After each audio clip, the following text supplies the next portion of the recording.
recent success of the Resident Evil 4 remake, I wanted to talk about how great remakes have been in this current game market. I know there's always been a lot of pros and cons to remakes, especially the massive con of remakes just being done as an easy cash grab. But I feel like when they're done right, I like to give companies their flowers, and that's something that made me make this video today. Now, before we get into the video itself, I just wanted to apologize for my nasally voice. At the time of this recording, I do have a bit of a cold, so you may still hear that coming through in my voice. So I do apologize for that, but because of timelines and stuff like that, I felt like I still needed to record this video, despite me being sick, because again, I wanted to get it out just as I finished the Resident Evil 4 remake playthrough, which will be going up on the channel on the 15th and on the 16th, so you will see two parts of that go through. Part 1 is probably about like 7 hours long, which is the first half of the game, and then part 2 is about 6 hours long, which is the second half of the game. So I hope you guys enjoy that playthrough coming up. Over the years, the video game industry has seen a rise in the number of remakes and remasters.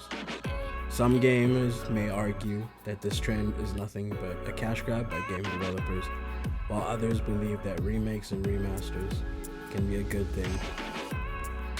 In this video essay, I'll be exploring why video game remakes and remasters can be a positive addition to the gaming industry, rather than solely just, a negative light. One of the main reasons why video game remakes and remasters can be a good thing is that they allow developers to bring classic games to a modern audience. Games that were released decades ago may have been groundbreaking at the time they were released, but they can be difficult to play on modern hardware, and also difficult to simply access on modern hardware as well.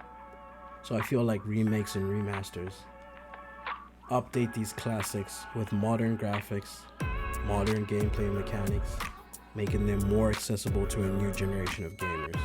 A lot of remakes really just restore the original game to look and feel like how we would have remembered it to be.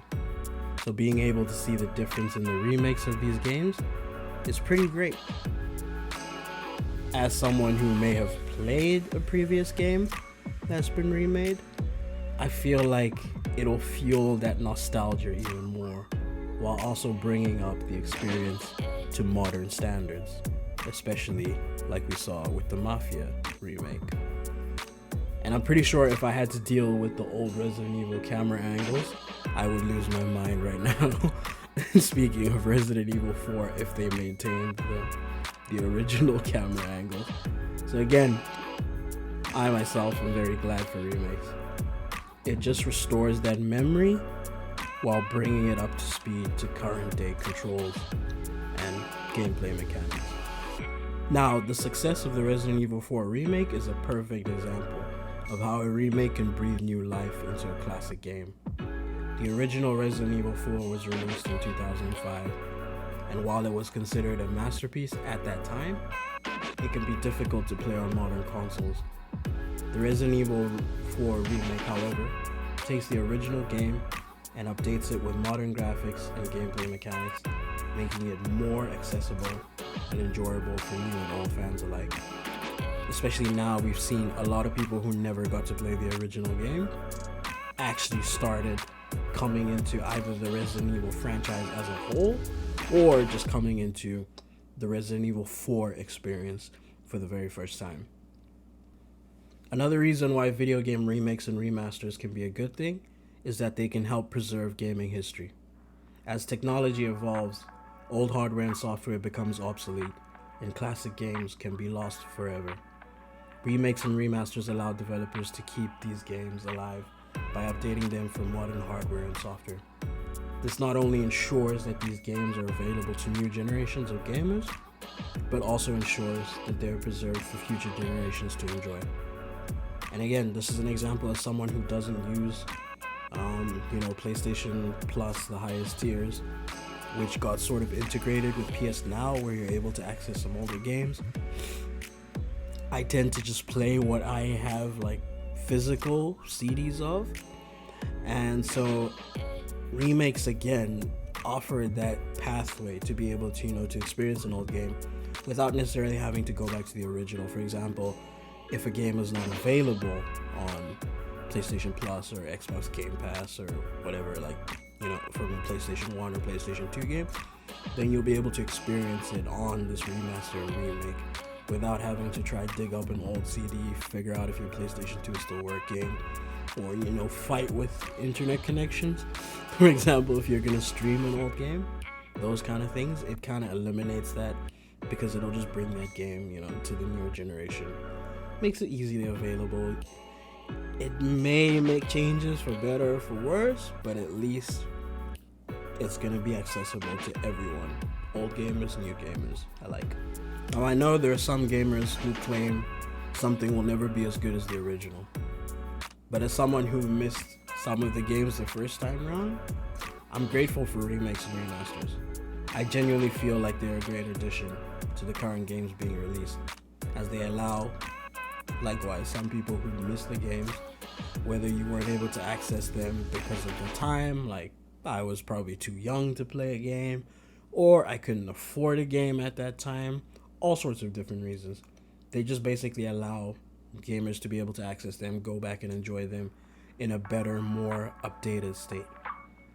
Now, previously in the video, I did mention the Mafia remake as one of my favorite remakes to date. I would say, personally, Mafia Definitive Edition and then the Resident Evil 2 remake are probably my two favorite remakes ever. But again, going back to the Mafia remake, that's a great example of how a remake can preserve gaming history. The original Mafia game was released in 2002, and while it was a critical success at the time, it has since become difficult to play on modern hardware. Now, the Mafia remake updated the game with modern graphics and gameplay mechanics, but also preserved the story and characters that made the original game great, and basically just gave everything a facelift whilst maintaining that original look and feel and essence of the game. And I think, again, that's another aspect that makes remakes, when they're done right, makes them really good, because you're bringing it up to modern standards, but you're not reinventing the wheel. You're not rewriting history, right? You're still maintaining the essence of a story, the essence of a game. What made that game originally great. Now, going back to my point about introducing to new audiences, right? I think remakes are very good at introducing new audiences to classic games. Many gamers today may not have had the opportunity to play a classic game when they were first released. Remakes and remasters allow these gamers to experience these games for the first time, and in doing so, introduce them to a classic franchise and characters. Another example with The Last of Us remake, partnered up with The Last of Us show. A lot of people who had skipped the game or were a bit skeptical on the game or didn't really find interest in the game have started, getting interested in The Last of Us universe, the games, playing part 2, playing the part 1 remake, all sorts of things, all because they either watched the show or they saw The Last of Us part 1 remake come out and they were like, oh, this is a chance for me to play the game that I missed out on when it originally came out on PlayStation 3. So again, another positive for remakes. Now, if I could go and grab older consoles and play these games that I wasn't able to, some of them when I was growing up, I definitely would. But like we've seen, a lot of these older consoles are either hard to access or hard to just come by simply to find actually working games, servers still running, all sorts of different complications. So again, remakes make it easier so that people don't have to go through those complications. And I know I'm not the only one who's in a similar situation. Games are awesome, and we should be able to enjoy them how we want. And I'm grateful that remasters and remakes exist for the sake of letting players who enjoyed them in the past enjoy them again, and for new players to enjoy them for the very first time. It's a great way to unify gamers and let us all discuss the same games and share stories on our experiences with them, whether it was from the original or from the remake. The success of The Last of Us Part 1 and the Resident Evil 2 remake are perfect examples again of how remakes can introduce a new audience to classic games. Both of these games were released on older hardware and may have been missed by gamers. However, the remakes introduced these games to a new audience of gamers and helped to solidify their place in gaming history. Overall, I think video game remakes and remasters can be a good thing for several different reasons. They allow developers to bring classic games to a modern audience, they preserve gaming history, and they introduce games to a new audience. Introduce classic games, let me actually word that better, to a new audience. Because not every game needs to be remade, right? Realistically. Now, while some may argue that these remakes are simply cash grabs, I think the success of remakes done very well, like Resident Evil 4 remake, the Mafia remake, The Last of Us remake, Resident Evil 2 remake, and several other remakes, it shows that these games can be a positive addition to the gaming industry when done right. And again, I will keep saying the key word being when done right. Because again, I'm someone who's always against companies going for cash grabs and just filling things with microtransactions and just trying.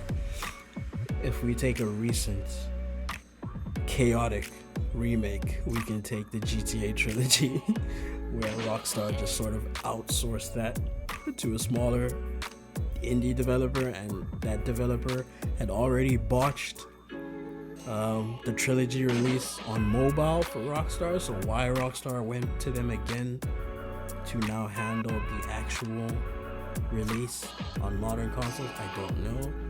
But again, that was botched. That was a cash grab.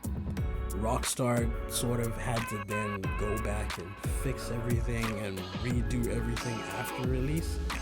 So that's an example where a remake can be really pathetic, where it wasn't really done with, the essence and love of bringing the games to a modern audience. It was just done as a cash grab to be like, oh, we can sell this for $20, $30.